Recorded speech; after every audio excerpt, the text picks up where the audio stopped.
Well, good morning, y'all. Bright and early today, and I'm on my way to Kelowna.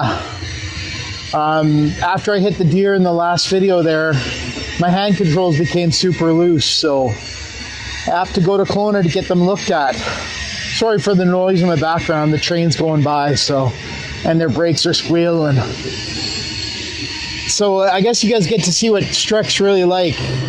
I have this seat that brings me out of the truck and brings me to the ground, so it's a pretty special truck. You guys will see how long it takes to get in here. Sorry, another train going by. But we'll go ahead and come in here. I'll bring you guys just a little bit closer, so you guys get a better viewpoint. So I have a remote here, and basically the red lights, I don't know if you can see the red lights on the remote, but it tells me I can't go that way because there's sensors that keep you from going. So now Donkey's gonna have the same kind of idea. It's a power seat, but of course it doesn't let you go outside. Actually, I don't think it does, but it might, I don't know. And move you guys again here.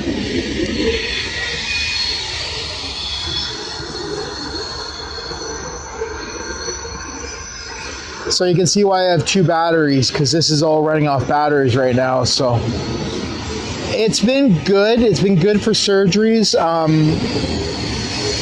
It hasn't been the most reliable, but part of it is the tundra here is so tight. I know it's kind of fitting, you know. Shrek's got a big booty, but it's tight. I don't know. So you can see it turns me, and it's just one knob. That's all I'm doing is holding it down, and brings me right inside here. Like all medical, it takes a while to come inside. So I guess you're asking, well, sorry, gotta undo my rotator here. Why don't you just drive with your feet, Andrew? Oh, see? My gloves are blocking the way now. There it comes in. So I'm a right above knee amputee. So there I am back in the truck. Now, because I'm a right above knee, I can't obviously drive with my right pedal. And you guys will roast me in the comments, but I'll put it in there anyways.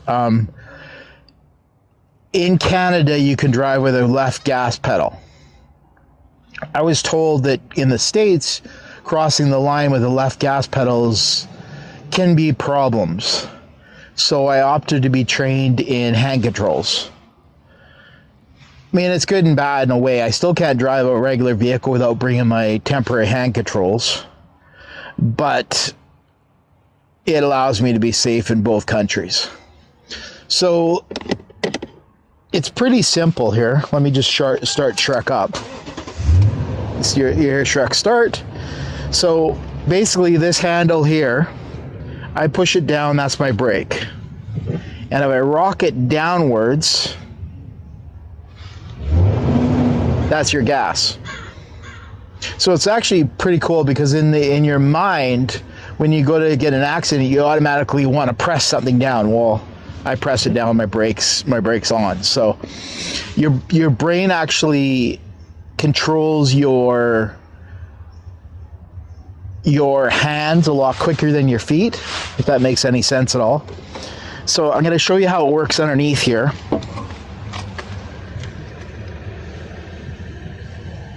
So now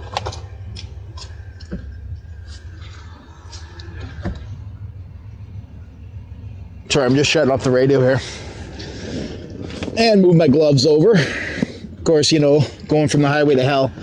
So all the pedals are actually still there. I don't know if you can see it. I'll bring you guys in closer, but there's what's called a pedal block. So this is just a metal plate here, and it's a pedal block. So it covers the pedals and doesn't allow me to have spasms and hit the pedals by accident. So coming in there, you can see it's just bolted to your gas and brake pedal. So my wife can still drive normally, just like a normal person, but then allows me to drive. Now you can see they've had to cut up the dash pretty good to get all this stuff in. So the reason I'm bringing it to Kelowna today is, you can see this. After I hit the deer, it's really, really loose. Normally it's tight. So how that affects you is when you go to hit this, it wants to walk away from you.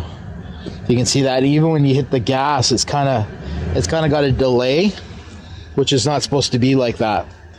So I already have to bring it to Kelowna anyways, twice a year, every 6 months to get it certified.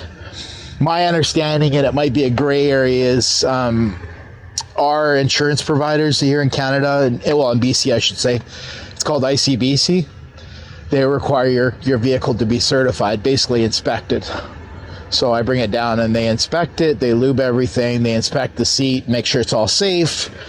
And yes, all the airbags are still working, nothing's on the dash, no lights on and everything, so it's still completely safe.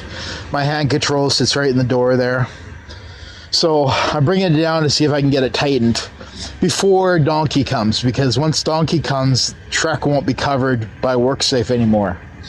They basically will cover one vehicle. We'll still have Shrek, but it'll be on our dime to fix it, which in the medical world, as I've shown in the past, it's very, very expensive. So I want to get it looked at before we get donkeyed. So that's why we're going. Let's get on with Kelowna. Thank you. Hey everybody, my name is Andrew Adley. After a workplace accident, I was left as a bump knee amputee. I had a decision to make. Get busy living or get busy dying. Obviously, you only have one life, so I made a decision to get busy living, exploring every opportunity that's presented to me. Tune in every week for different adventures, both from accessibility standpoint to adventures with my family and friends. And every adventure begins with one leg at a time.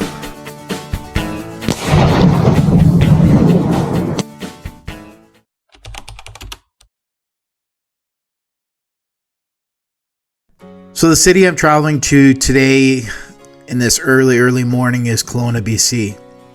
Kelowna is about 2.5 hours from Kamloops and has a population of about 143,000. Now the city I live in is Kamloops, BC, and Kamloops is 97,000.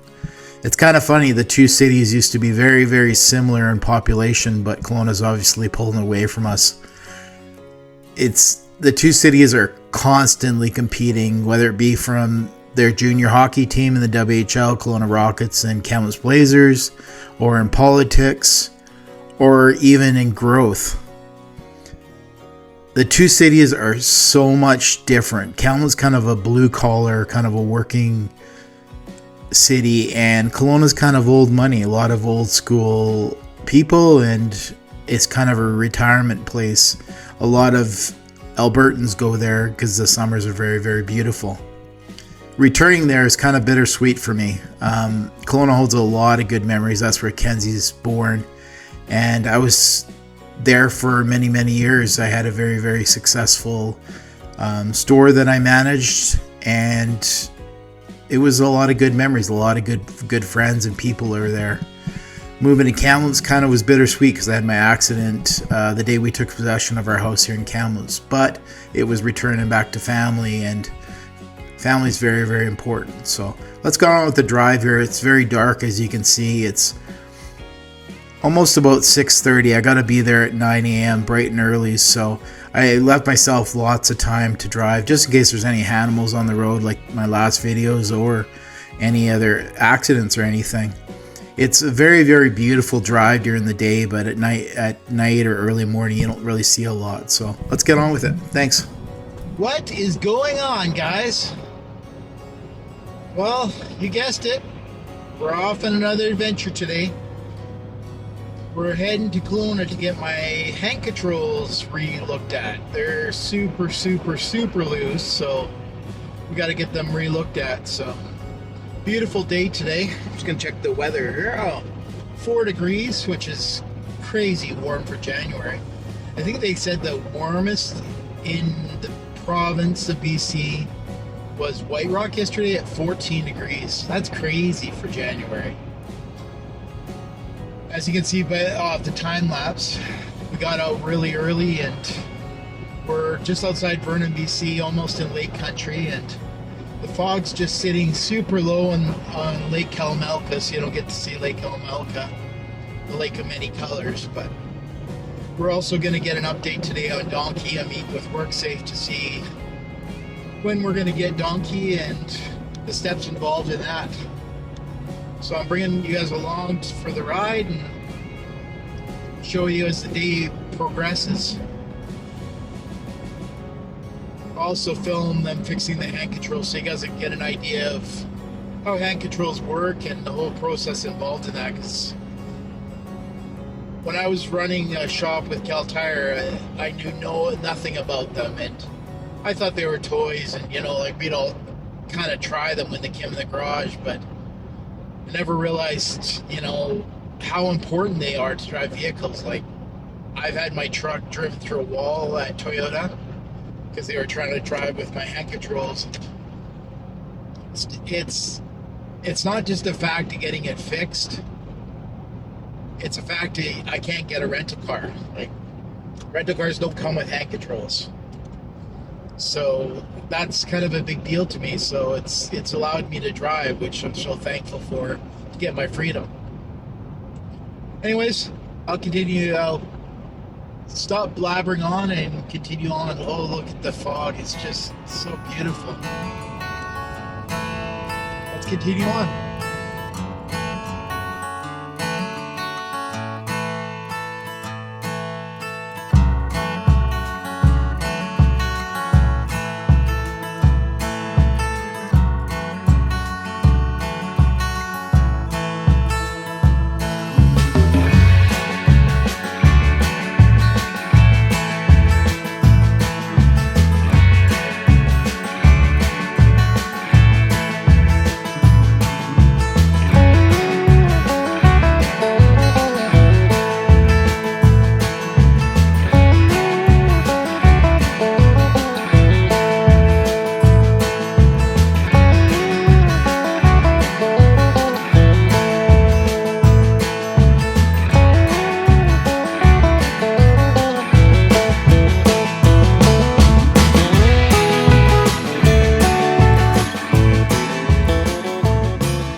Well, good morning for the third time, I guess. I am here at Alliance Mobility in Kelowna, BC. And I think that over there is Donkey. Actually, Donkey might be behind.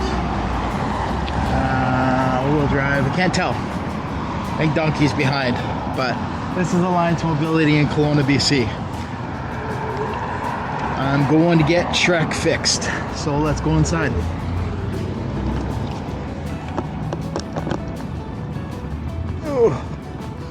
Let's see if we can put this in. There we go. Oh, let's turn it. There we go.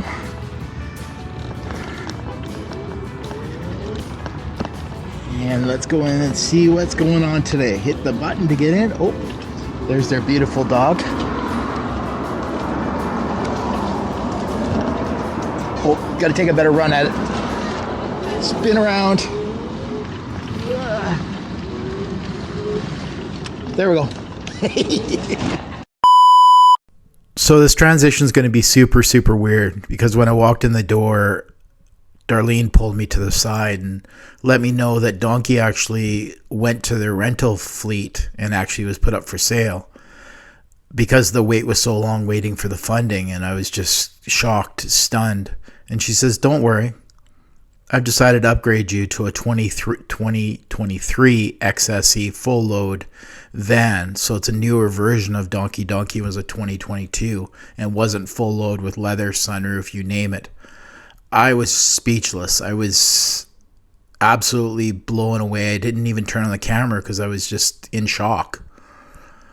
I'm just so thankful for WorkSafe and for Darlene being Darlene, making it right. I was just completely blown away. So this is why this transition is so weird, but I wanted to show you guys what the new van looked like. Later on in the video, we'll go into detail more about it, but this is pictures of inside, outside. It's a dark, dark blue van, which is beautiful. It's too nice for me. So let's get back to the video. Showed yesterday what the dam, like how much it was moving. So what was causing it? This is Ryan. He's a tech from Alliance Mobility. Turn around. So this is Ryan. He does all the vehicle modifications. It's not an easy job, as he's not working off a book. It's more off of feel and how things work and how mobility challenged the clients are. Dude, yeah. Cool. Good for you. So tell what happened. Was the clamp loose or something? I'm trying to get in there. So under inside, right where my fingers is showing, it's kind of hard to see. Yeah, I see. Yeah. There's a bracket called a strap-on bracket for the MPS.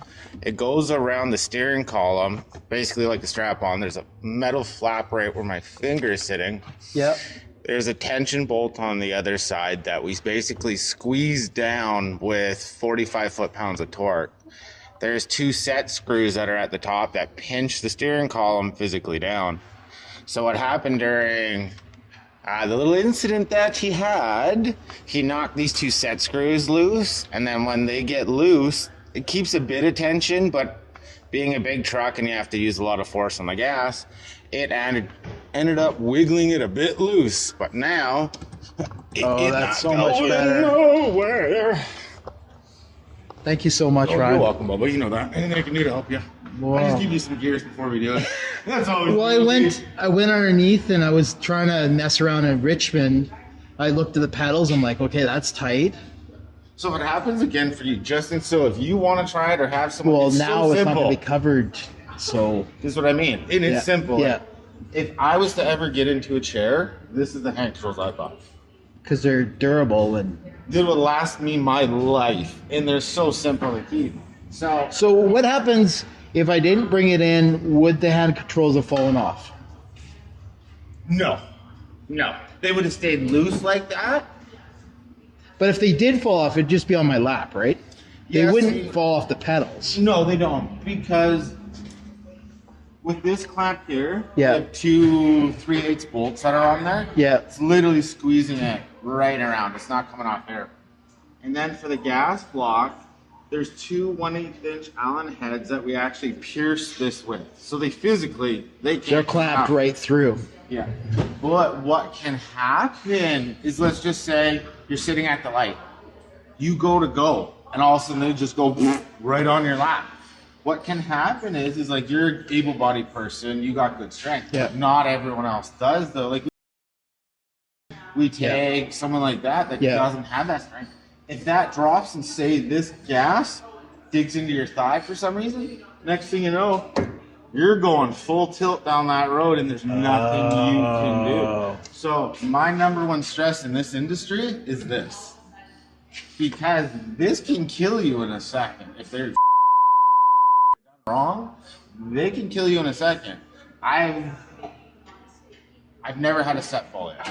That's my number one fear in life, because it's that rare 1% that what could happen. It probably won't, but in my eyes, I always think the worst case. Well, I've got the portable ones from my wife's car. Yeah, I know those things.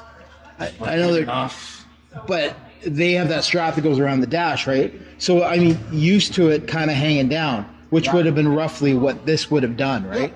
So someone would, But it would never have fallen to that point. No, not on these. So did those screws back off, or they just? So what happened? How do you explain it? Metal ain't metal like it used to be anymore. So instead of like when we put these little Allen heads in there, instead of divoting the metal out and sticking in there, they just kind of push it in. So it doesn't get that real 100% lock. But you also got to consider, They get rounded out, basically. basically, yeah.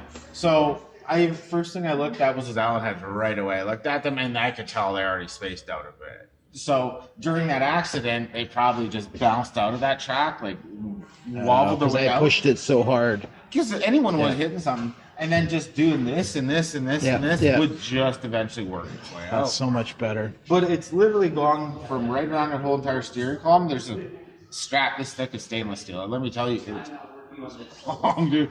I've never broken one yet, and I crank these things on. But It's like pipe strap that you use in plumbing. pretty much, but it's about that thick and a lot thicker. Yeah, That goes around. To get it around there, your first few times, it sucks. You gotta like pre-bend this. You gotta stuff to work it get around. Yeah. Okay. So like, you're pretty much this clever style design is pretty much the whole entire set of hand controls. Is all these. This is why it's so much nicer to have. Every one of these, so all behind here and all this, are run off mini clevises. So that's why you get years and years of the same constant use.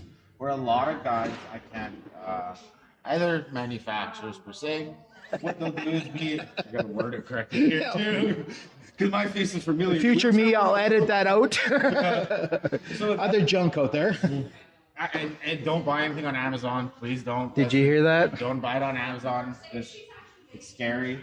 But with these clevises and everything that they run inside there, a lot of manufacturers, what they'll do is they'll have a clevis here, but all their other intricacies is just a piece of metal and a spring. So you're getting a metal on spring. So they were great for 5 or 10 years, but you will replace them. With these, you got guys from all the way from Australia to New Zealand to Europe that race in high-end drag cars and drift cars, and this is all they use. Pike Peaks cars, because they're just simple. Keep it simple, stupid. Is my favorite saying. But it's always oilable. These clevises don't break. So as long as you oil them on the regular, there's one here, one here. So how often should you oil them? Now that's a huge question. That's on you. Like your daily driving truck where you're just using I'd say, so if you're grandma and you don't drive, every year just get them serviced and once over. Just because throughout the year you don't know. So even after it's not covered now, I still should bring it in 1 year and get you to go through it.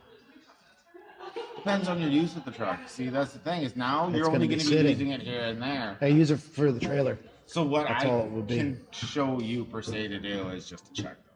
Okay. Like you'll know checking. Like so, what I do for checking? Give it a good wiggle. Oh yeah, that's the first thing I do. And I know. So if this shaft moves, then I know the strap here is loose, and there's a 13 mil bowl on this side. And you just find it and just slowly tighten it. It'll just squeeze it back down. And does that have a torque setting on it, or should I blue Loctite it? No, don't, because a lot of the stuff we don't Loctite because we have to constantly adjust it, and sometimes that Loctite gets real old and dry, and you see I've seen the red stuff locks. It's getting better, but it's just years and years of use. Just hand tight. Snug tight, that's pretty much all it is. You can over torque this stuff so easily. I've broken many gas rods, and I've broken a steering column once. Doing this. Just do it. Just do it snug. Just snug. And not Hercules strong. No. Okay, so give it a shake. Okay. Yep. That's pretty much it. And then all we do is silicone spray inside these every once in a while. Same stuff I'd probably use with my prosthetic at WCB, WB. We use silicone spray just so it doesn't smell. That's primarily, you can use any lubrication in the world, but we just found out with silicone spray, it doesn't collect dust, and some clients that have sensitive smelling, it doesn't bug them. Like you could use penetrating. So for the amps out there, you can use probably that. I use that white lithium. Yeah, I use white lithium all the dry stick, because that's what they tell us to use with our prosthetics. You use the same shit on here too. Same stuff. That's specialized WD. Yeah, oh yeah. It's just because it's non-smelling. So you take a nice little old lady and you put PB blaster inside every one of the joints of her vehicle. It's gonna reek. Yeah. It's great for the joints. So do you hear that? Silicone spray, you don't get any kind of smell inside there. Okay. Well, thank you so much. You're welcome. We are good. So this is the rock and roll. So it's always push for brake, no matter what. So this is Darlene. Darlene's the manager of Alliance Mobility. I've known Darlene for years. She used to work at another company that originally set up Shrek. She's incredible. She's just a wealth of knowledge and so easy to work with. Even my case manager, who's also in this video, has made a comment how easy it is to work with Darlene. Whether they're featherlight or mechanical, it's always push for brake. What you don't have to deal with in this, remember, you're going to have a difference in knee room too. Yeah. Okay. Well, that thing's ridiculous. Yeah. So you've got lots of difference in knee room. So you can go to, this is a right angle, and that's full gas. Okay, so this is just like your MPS ones. For So the right angle. that's what's in the truck right now. Yes. Even though this knob's like bent. Well, yeah, it's the longer it's the mechanical version in MPS. Okay. But you see, these you can set the tension on. Okay, so we can lighten your tension so that you literally a feather light touch to it. Oh, that's and then so you have nice. the button on the dash. We were talking about this before when we did your assessment. There's the button on the dash, and it takes about an hour for most people to get used to it. But once they're used to the feather light ones, they'll never go back to the mechanical ones because it's literally, you can do it with your finger. And like, that's full gas. So like, everybody just loves that. So we set it up so you can rest your arm on the armrest. Yeah, that's what. Yeah. Well, I like to hold the steering wheel and then Yeah. kind of use the finger. Yeah. So. Yeah, I'd like to go with the same that I've got in the truck. Cause Yeah. then, So let's go with the right angle ones. I think that would be weird. It's for some people it's not I because think Dad's van was set up that way. Yeah. The caravan. with this one here, the biggest thing with this is if you're in town a lot, like in Vancouver, these are kind of nice because you can rest your hand up here, you can rest your hand down here, you know, that kind of thing. So, but those are twist. Oh. So You see because all you're this? right angle. This is pretty cool. Yeah. Very cool. Well, hey there, guys. So this is going to be the van here. The old donkey was sold, so this is the next new van here. So this is a Toyota Sienna 2023 XSE. It's got leather, nav, sunroof. It's so much nicer. So I don't know if we're going to change the name from Donkey or just keep Donkey, because Donkey really didn't exist. So Donkey 2.0, I don't know. But man, I'm thankful, like unbelievable. And the hand controls on my truck are now fixed, so it's not really that big of a deal. And you can see the different types of vans over here. This is a rear loading van. So basically the ramp flips down, it's all manual. I don't know if I can let me see if I can get closer. So the floor is all cut out the same thing as what this van would be also. And there's the selection in here of vans, and there's the new Donkey. So I'm gonna head back to Kamloops. If anything happens, I'll keep you guys posted. But this is Alliance Mobility in Kelowna, BC.